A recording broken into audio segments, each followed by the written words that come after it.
vamos entrar para a política. Estimado, isto é política não é crua, mas isto é uma das coisas que me importam a mim. Eu escrevi um livro, foi publicado há 2 anos, que se chama Os Blumenthal, que é o apelido da família da avó da minha mulher, que é Estónia. A minha mulher não é russa, é Estónia. E fiz descobertas absolutamente incríveis e tenebrosas. Ela era uma jovem comunista, começou a trabalhar no Partido Comunista, tinha 14 ou 15 anos. A mãe já fazia parte também do Partido Comunista, etc., da Estónia. Depois, quando a Estónia se tornou independente, em 1917, e depois o Partido Comunista foi proibido, ela foi para a União Soviética como comunista e refugiada política, e em 1938 foi passar uns tempos a um campo de concentração soviético que ficava no extremo norte da Rússia, onde no inverno as temperaturas podem atingir 50 graus negativos. Não foi só ela, foi outra irmã. Cá está o livro, é este livro exatamente. Cá está a senhora, o marido dela, que é o avô que também teve sérios problemas com a justiça soviética, mas Qual foi morreu... o seu crime? Qual foi o seu crime? Nacionalismo. Eram nacionalistas estónios. O facto de eles serem comunistas não interessava nada, eram nacionalistas e por isso potencialmente espiões. O marido da avó, o avô da minha mulher, esse morreu de fome no bloqueio de Leningrado durante a Segunda Guerra Mundial. Ele e o irmão. Agora ela ainda teve um azar ainda maior. Ela conseguiu ir para a Estónia, quando a Estónia se tornou independente em 1939, para trabalhar para o partido, mas depois vieram os nazis e ela foi enviada para um campo de concentração, que é o famoso campo de concentração de Ravensbrück, que é pouco falado em Portugal. Fala muito em outros campos, Treblinka, etc. Ravensbrück era o maior campo de concentração para mulheres na Alemanha.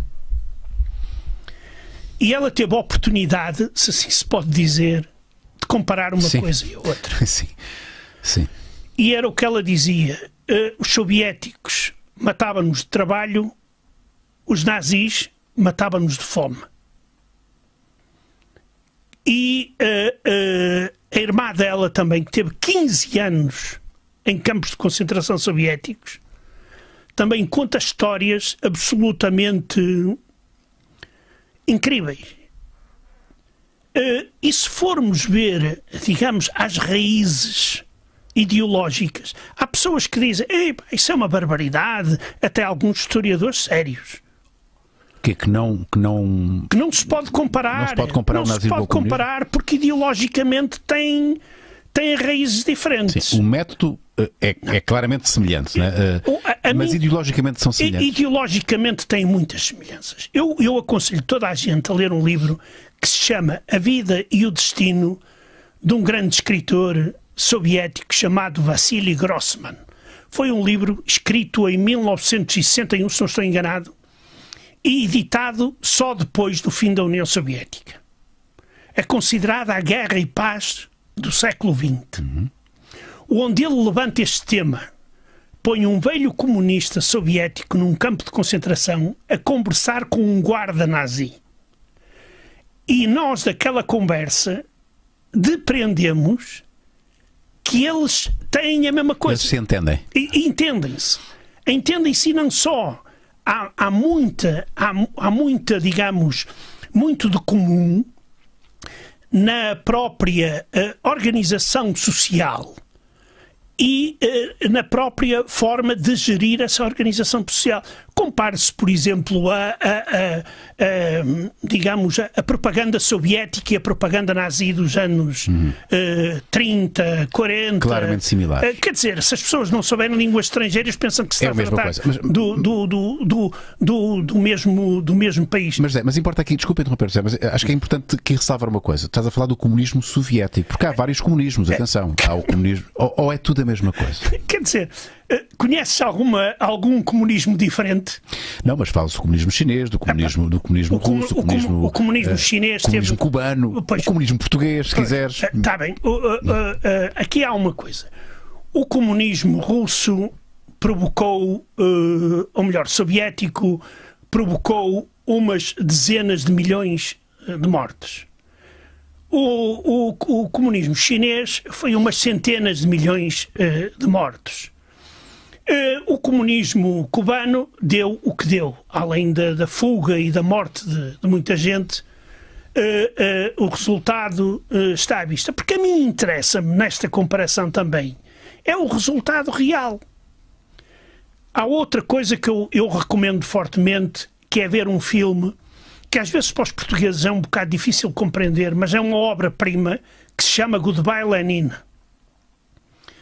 que se passa na República Democrática Alemã, ou melhor, na Alemanha, quando já caiu o muro, mas uma senhora que estava doente, o filho, para que ela não morresse de ataque cardíaco, ensinou que ela continuava a viver na República Democrática Alemã. Sim. Cá está, este filme.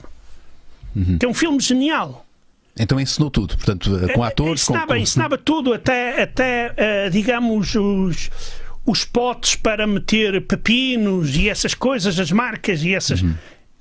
E aqui, o exemplo da República Federal Alemã e da República Democrática Alemã é, digamos, o mais ilustrativo.